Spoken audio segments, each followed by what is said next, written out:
Well, we want to welcome you today, Superintendent Nora Baston, and thank you so much for joining us today for our DotTalks speaker series. It's really important to us and our community.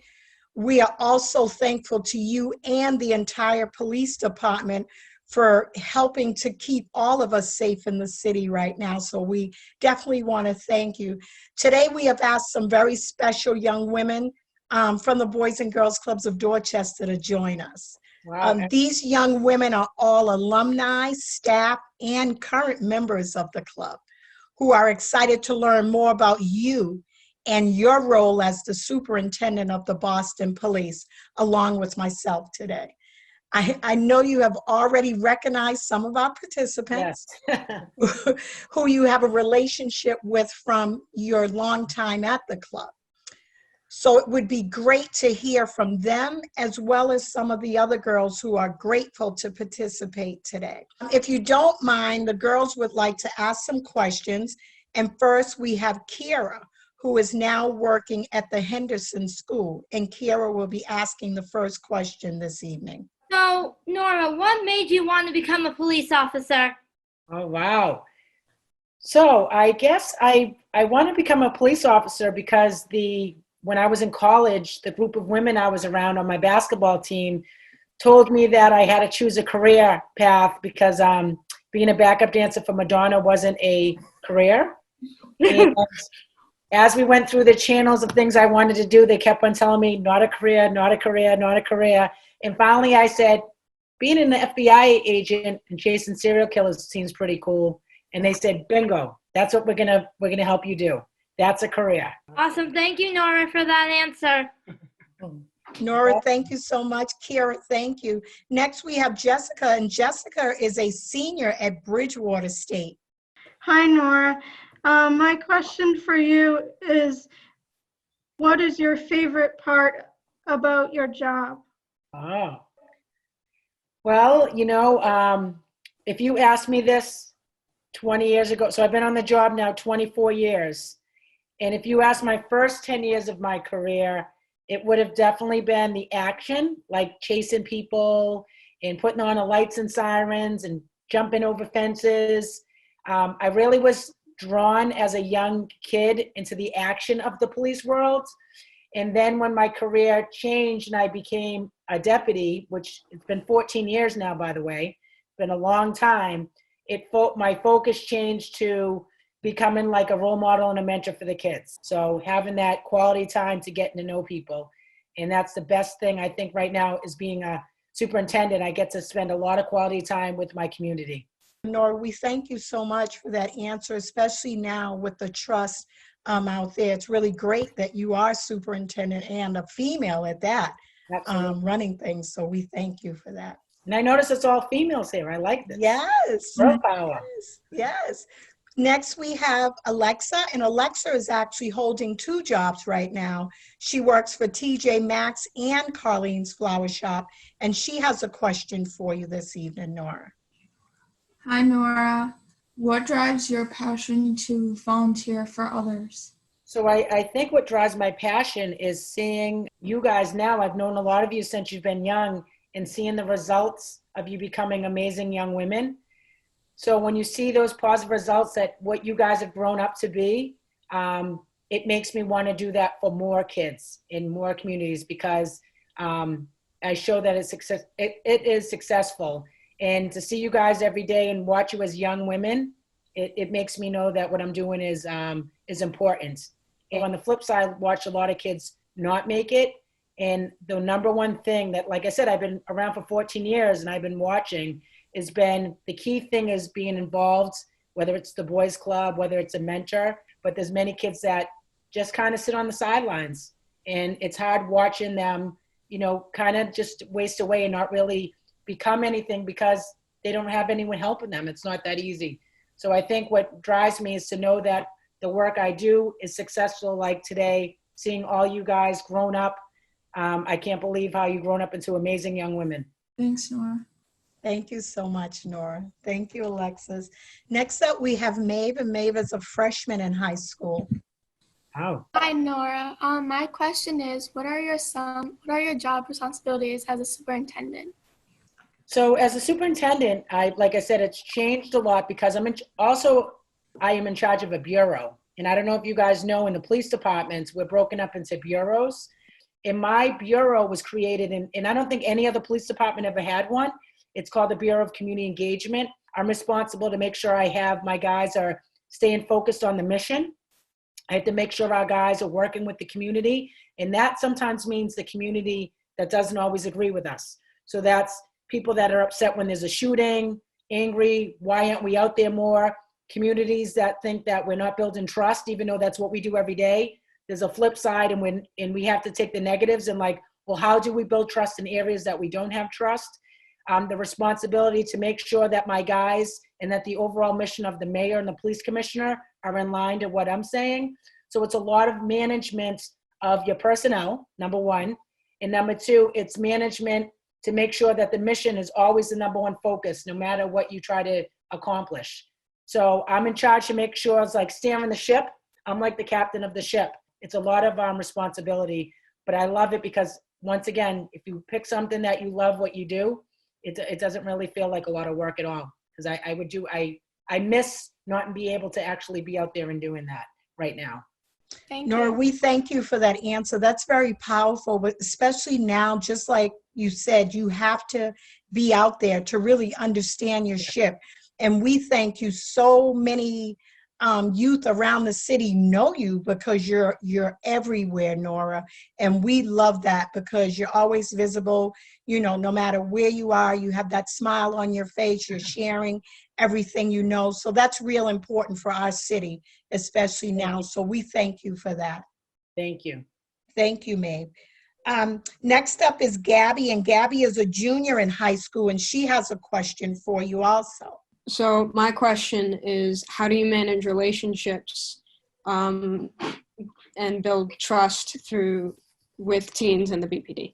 I'm really focused on bringing females up through the ranks and empowering females to hold my position or even higher, and making sure they have the right opportunities. And I don't know if you guys know, it's a different career for a female in a male-dominated job, and a career in a culture that is very male-dominated. So to have that camaraderie and bring that camaraderie within each other, and having a high rank like myself with them and part of them, and kind of being that team leader and making everyone feel like my power is their power. And if there's 30 of us, we're much more powerful than if there's one officer who kind of isn't, getting the support, because it is extremely difficult to be a female on the job. And then on the street, I think seeing a female in uniform, and for young kids like yourself, when you guys were younger, they really look up to see a female in a powerful position. So I think the mayor and the commissioner knew that, and I think that's why they elevated me. So for 12 years, I was kind of just a deputy not on the sidelines, because I still had power, but to be the fourth female in the history of the Boston Police, okay? That's a long time, only 4 in the history. They promoted me. When they elevated me, that made a statement to all the kids, all the schools, boys clubs, when I walk in, to see, wow, I can be that someday. And I think that reflection of me looking like you guys and knowing I'm a female in a job that's really dominated by men means a lot. And I think it made the statement, and the mayor and the commissioner wanted to make sure that happened. Thanks, Nora. Thank you, Gabby. Thank you so much, Nora. Nora, next up we have Fatu, and she's probably one of our youngest panelists here today. She's a 5th grader, very powerful, strong young lady, and she has a question for you this evening. Hi, Nora. Hey, how are you? I'm good. How are you? Very good. Okay. My question is, do you ever have a doubt or a second thought as you work as a police officer? Oh yeah, so that's actually a really good question. In the beginning of my career, like I told you guys, I wanted to be an FBI agent. So one way to be an FBI agent was 3 years of local law enforcement and a master's degree. So I was only going to be here for my 3 years to get it under my belt, my master's degree, and then I was off.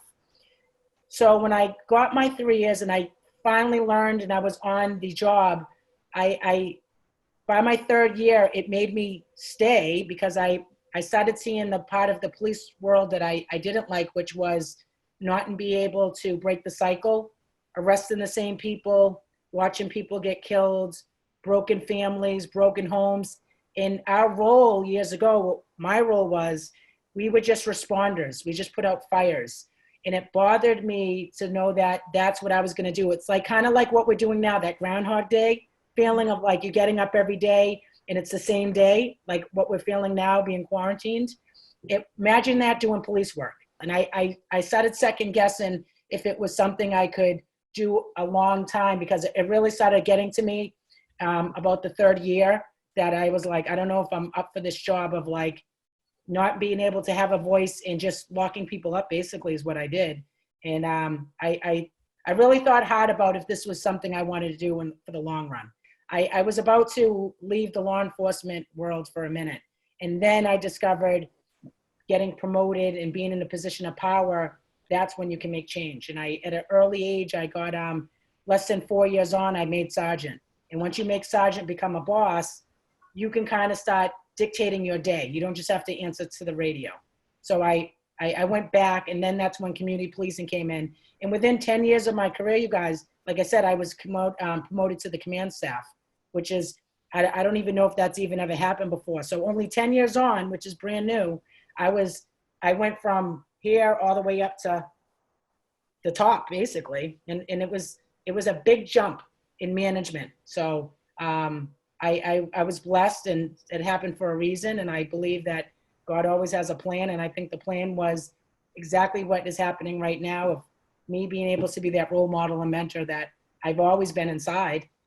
So imagine having your best of what you can be and given that opportunity. I think all you guys here right now would shine. Thank you, Fatu. I know when I speak for all of us that we're so thankful that you decided to stay.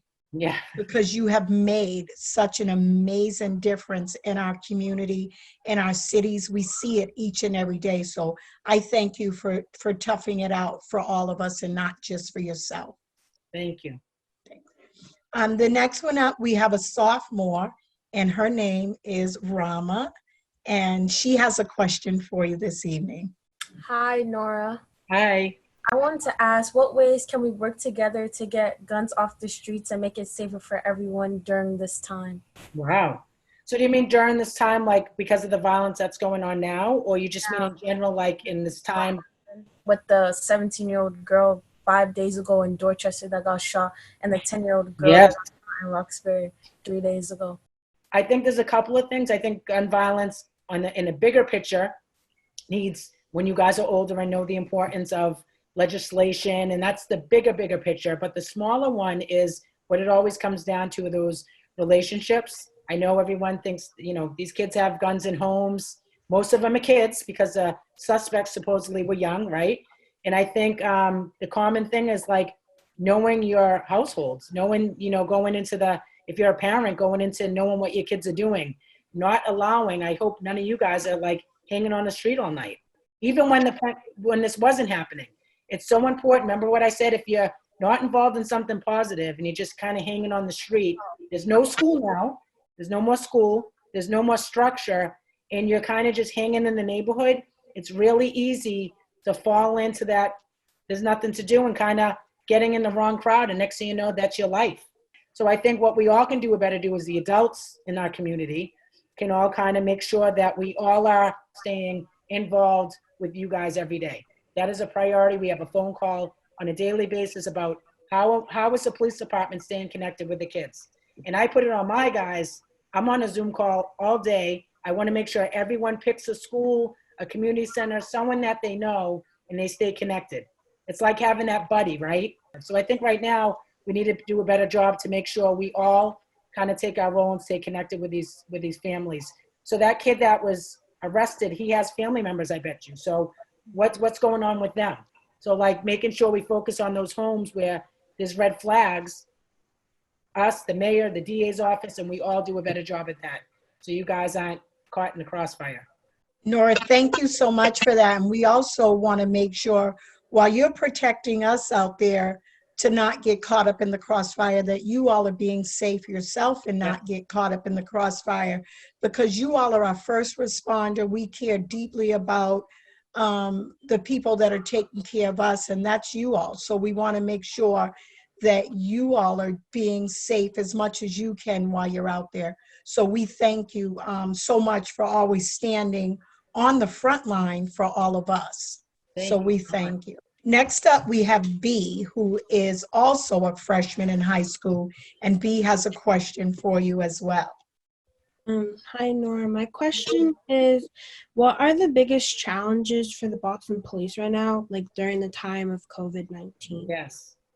So once again, what Queenie was saying, one of the biggest challenges for two things. How do we keep ourselves safe in our own health and wellness, and at the same time tasked with keeping the community safe? So we just lost an officer, but when it starts hitting us at home and you're really seeing that this is reality, which is, it's happening more often, I think, for everyone, right? We all kind of know someone that has it, but then you see someone die and know the seriousness. That's why the mayor cannot say it enough, and about staying home. I know it sounds so easy. Trust me, in the beginning, I was like trying to work out and try to do all these things and not really knowing, because it didn't seem real to us.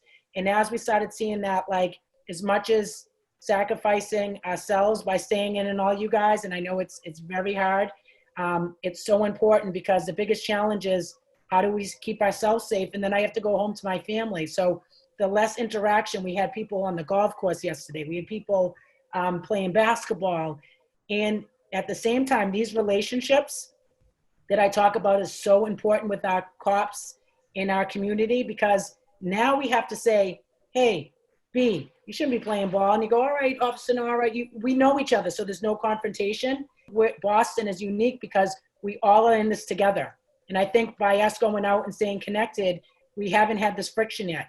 And that's why these relationships with the club and all these little things pay off now. So that's the challenge of, how do we keep that going? Because it's month number 2, and this could be going on till the summer, right? It's a lot of work, and also make sure we're safe. But I'll tell you, the community has really come through. And I think when the warm weather comes, it can be pretty hard, because you guys are going to be cooped up. You're gonna want to get out, right? So that's challenging, and we have to kind of police the community and make sure we're healthy. So that's very challenging at this time. B, thank you so much, and Nora, thank you also. Next up, we have Grania, who is also a freshman in high school, and she has a question for you also. What is the most awesome act of kindness you have witnessed during this virus? Okay, so there's been so many, but there's one that was recent that you guys probably saw in the news. So one of my workers in my office, she called me, and one of her friends was a nurse at Tufts, and said, this is before, when it was like no one really had this idea, or it wasn't public, and said, it would be nice that a lot of the first responders that work the marathon are working at Tufts on the marathon day, on Boston One Day. And the mayor had just asked all of the city partners to think of something special they could do in the community. So I already gave it to my guys, like, what's something special we can do? So we said, we're going to go to Tufts Hospital and kind of do like a little cavalcade. And it was only going to be like 4 of us. So I ran it through the commissioner, and the commissioner absolutely loved it, and the mayor. And it said, well, why are we going to one hospital? Why don't we go to Mass General up the street? And then when we said Mass General, why don't we go to St. Elizabeth's? And it turned into like almost every major hospital in the city. So it turned into more work, and I still didn't think it was going to work. So I said, well, we'll try to get a couple of guys. So I called a couple of the deputies that actually came to your basketball games. You guys remember the deputies that came to the last Challenger game? Mm-hmm. I called them all. The commissioner called, and the thing about the commissioner, he didn't know that this was going to be a huge thing, and he showed up. His chief of staff, Dennis White, and a couple of the other deputies came.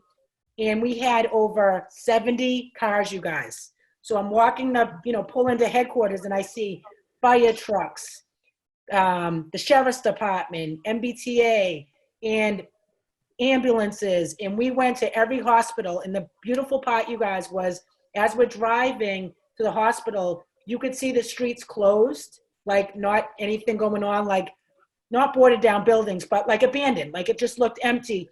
So you had that like sad feeling, but then you saw families with masks on clapping and waving a flag. And then when we pulled up to the hospitals, all the nurses and doctors and even patients it was like a tunnel of people just clapping. I mean, hundreds of people, and like I'm crying, I'm driving and crying with the mask. But it was such a beautiful thing, you guys. It took an hour and a half. We ended in Dorchester at the county hospital. And when I got home, I just was like the happiest feeling ever. I know that during these dot talks with all the questions in this pandemic, when this pandemic is over, when we go back to what is the new normal, what's one thing that you're looking forward to doing when doors open? I'll tell you what I'm going to be doing is seeing each and every single one of you guys and giving you a hug. I mean, that's how, the one thing I miss is the closeness. The one thing I miss that we kind of take for granted, we never really valued like how that closeness of like spending that quality time with these people, like being in the court, being around them, being able to go get an ice cream, that quality time of that one-on-one interaction, how important and valuable it is. Boxing, holding the gloves. Hope to see you guys back in the box. That quality interaction, I think that's what I really want to do, that closeness again. Not that I don't feel close now, but that to hug and really feel like I really do miss that, just to give a big hug. I can't wait I'll be hugging everybody, but I do miss that. And that's the first thing I want to do when it's okay, even if I have to have a mask on, because I know we are going to go back a little bit safer and we're going to do things a little bit, like I said, our hygiene will change completely different, but I think that closeness and be able to like sit and have a conversation and go have an ice cream and see you guys, go to your plays, go to your sporting events, and just be there in person is going to be the one thing I look forward to. And from all of us at the Boys and Girls Clubs of Dorchester, we thank you so much for sitting with us today. And we want to make sure that you stay safe while you're out there, because we look forward to seeing you soon and also bunching up and giving you a big hug. Absolutely. You guys are family to me. You always will be, and you make me know that this is going to all get better. Every single one of you, and I look at you all, and I'm just so proud of all of you guys. You guys really do inspire me. So keep up the good work, and you keep us all going, but together we're stronger. Just remember that. Together we are stronger. Dorchester Boys and Girls Club, like I said, absolutely love you guys. Thank you. Thank you, Nora. Thank you, Nora.